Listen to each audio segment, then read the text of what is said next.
Welcome back to another video, guys. Hundo coming at you live for another Planet Hundo update reaction. That's right, today we're going to be reacting to some Hopsin because Hopsin just released one of his new songs and he doesn't release a lot of new music these days. So this is definitely something I'm going to want to react to. And I heard a little bit through the grapevine that the song talks about maybe not making a lot of music in the future. So I'm a little nervous. Okay? So let's get right into this thing. And let's do this. If you guys aren't already following me now, follow me now on Instagram, Planet Hundo. You'll see all my content there, all my raps. And also make sure you like the video and subscribe. And drop a comment down below. Let me know how you're doing today. Thank you guys for coming by this reaction video. And let's go. So let's minimize this screen. Let's get right into it. I'm just going to put myself over here. We're going to go full screen with it. This will probably be the last song that I'll come out with for a while. It's not even a video. I thought it was a video.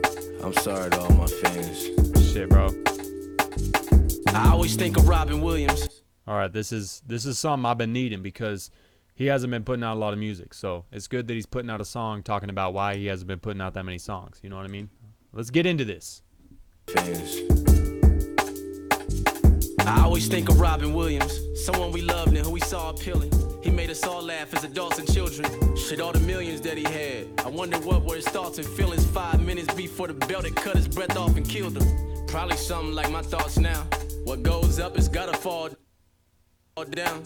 I guess I pour it all out, cause right now the Reaper's in the room visiting. So if I do leave, at least you know why I did it then. It started way back then when I was a kid at first. Niggas bullied me when they saw that I was an introvert. I was never cool, had no friends, no chicks would flirt. Every school year it's like all my issues were getting worse. My whole life they was calling me corny, stupid. I never had a dad who was there to mentor me through it. Skateboarding was my escape. It wasn't just for amusement, my issues kept reoccurring, so I would resort to music. I'd vent about the burdens that were sitting in my heart. I'd vent about the way I felt from swimming with the sharks. My mom was always working, so our bond was stripped and ripped apart. Ain't no fucking family memories, ain't no pictures at the park. Then I thought, the world is about to see hell come, and I'ma live the good life everyone else wants. And in that moment my tears dried and I felt numb. Then years later I blew up, the mission was well done. I don't want it no more. I don't want it no more. This is just so interesting, guys. You hear so many artists nowadays basically become depressed and talk about how they've always wanted to make it, but once they made it, it's not at all what they thought it was. And it's just a facade. You guys, this is a very serious topic. Let me just list some rappers off the top of my head who have been talking about this recently. Token, Hopsin, Machine Gun Kelly. Those are three big ones. Eminem's talked about it a lot in his music. A lot of the artists talk about it. You know, it's something serious. It's something not to be taken lightly because it just shows you that depression is not exclusive to someone who's in a situation where they don't have a lot of money or they don't have a lot of things. Depression is not exclusive to anything. It can be, you know, in anybody's situation. And, you know, when it comes down to it, you just got to think about the fact that reality is all about perspective. So, you know, if you are in a position where you have freedom of movement, freedom of thought, and freedom of expression to a certain degree, that's pretty much all you should need for happiness. Food, water, shelter, those are the main things. Once we have those things, we start to tell our brain basically a story of why things aren't exactly how we want them to be. But you can do that with your perspective no matter where you are. Let's continue. No more. I don't want it no more. I don't want it no more. No more. I don't want it no more. I don't want it no more. No more. I don't want it no more. I don't want it no more. Finally I was famous. People kissing my ass. I knew that I was only here cause it's revenge for my past. It's crazy. Went from a loser in school who got the worst grades to being praised for all my verses when I dispersed rage. I copped a whip, moved out the ghetto like bye haters. Bought Bought a brand new house with a bunch of white neighbors. Everyone started calling one like 5 favors, and guess what? All of it dealt with spending my paper. And I was nice, I'd give him cash, I'd show sympathy. I gave him some, him and her, I'm just lending cheese. Now I'm just looked at like an ATM machine. If I don't give my friends my money, shit, I'm the enemy. I had about 1 million new best friends that I just met. Some were plotting to build me a deathbed. All because they kept on putting whack songs out that no one's impressed with. So out of jealousy, they diss me. You fucking guessed it.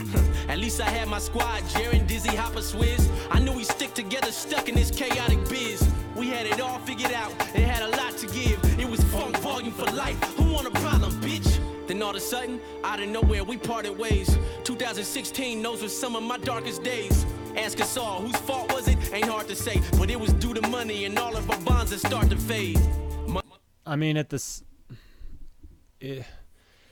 everyone in Funk Volume didn't just part ways. It wasn't like one day everyone in Funk Volume was like, bro, we're splitting. It was Hopsin. It was you, brother, having such an issue with Dame stealing money that you said, fuck it all, destroy it all. When, like you said, it was the fucking 4 of you guys. Dizzy, Jaren, Swizz, and Hopsin. The 4 of you guys could have stuck together and created something new that was still Funk Volume, still the bond. But in my opinion, you let that unravel and fall apart because of what was happening. I don't think Dizzy Wright nor Jaren Benton or Swizz wanted the momentum of Funk Volume to stop, because the momentum of their careers definitely slowed down. Swizz is almost dead as far as career goes. Jaren Benton still doing it, but not as relevant as he was. Dizzy Wright also still doing it. He's probably doing the best out of the 3. But at the same time, let me just let it play. Later, my girl told me she's pregnant. This was something I never expected. Her and I weren't on good terms at the time. Man, it was hectic. And I was scared if she kept this baby, I might regret it. Mainly because her and I had a fucking toxic relationship. Last thing we need is a fucking toddler to raising it.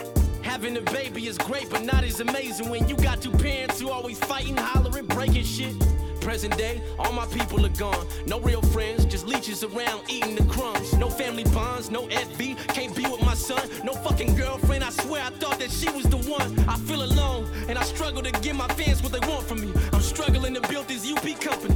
I'm begging on my fucking knees like, God, please help me, cause I can't fucking breathe. I'm trying to smile, but pain is cutting deep. Show me that I'm more than just a rapper. Show me that this life that I've been working on is meant to be more than just a disaster. I hope this message I'm sending is floating up above. Instead of focusing on fame, I should have focused on the love. I don't want it no more. I don't want it no more. No more. I don't want it no more. I don't want it no more. Damn, guys. No more. I don't want it no more. I don't want it no more. No more. This is deep. This shit hits me in a deep spot. I gotta go find myself. I hope you all can understand.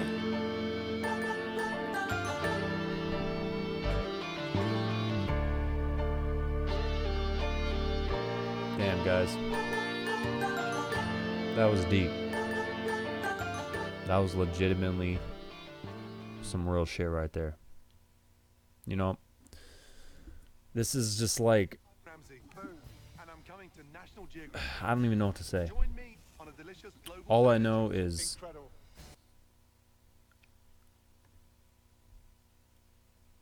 that's exactly it. Your whole life of what you thought it was supposed to be or how it was supposed to go can just fucking unravel and turn into shambles.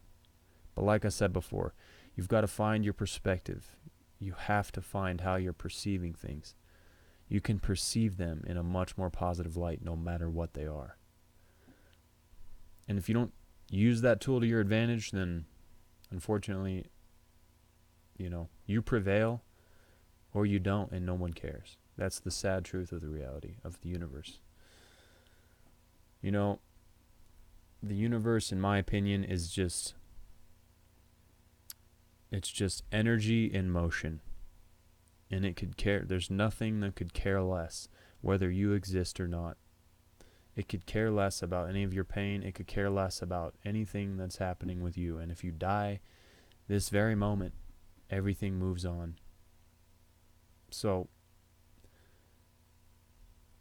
with depression, when it's getting that deep and you are struggling to find a reason to be happy in any aspect, you have to do what you can to get down to your primal brain and focus on the things like eating, drinking, sleeping, moving, freedom of thought, freedom of expression. Those are the true only freedoms that you've only ever had, and the things you've only ever been in control of. So the story that you've told yourself that you have control of everything else is a lie, and you need to accept that lie. There's no bad part about depression, but at the same time, resisting depression is what makes it worse, because sulking in your depression will eventually make you realize that you're sulking in your own created perspective and story. So, obviously,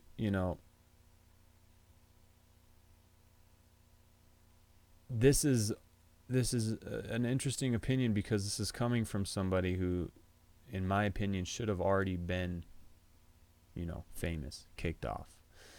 Been in a position where I could have experienced these things, but I have not. And I've been forced to sit back and view other people experience such different realities, but still end up in an ultimately similar, same depression. And it's a very large lesson to learn from that whole scenario. So thank you guys for watching.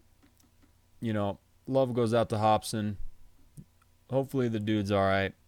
Hopefully the dude can find the right perspective, because that's what it's all about. Regardless if he keeps making music or not, I think the only way he's going to be able to make fire tunes again is if he's able to reach down inside and find the fiery passion of wanting to destroy others.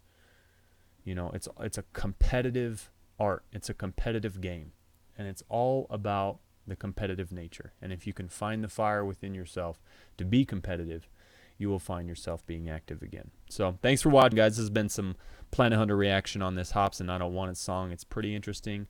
It was definitely take me back. I had to sit here and really analyze this track because there's a lot going on. So make sure you guys hit that like button and subscribe, and I'll talk to you guys next time for another video. Will it be another reaction? Who knows? We'll find out.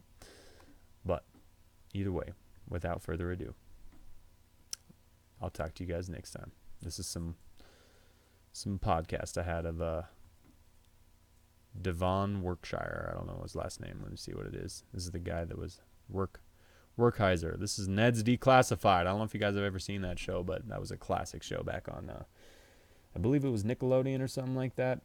Anyways, so I'm going to get out of your hair. I'll talk to you guys next time. Make sure you leave a comment. Make sure you hit that like button. And make sure you subscribe for more content in the future. Peace.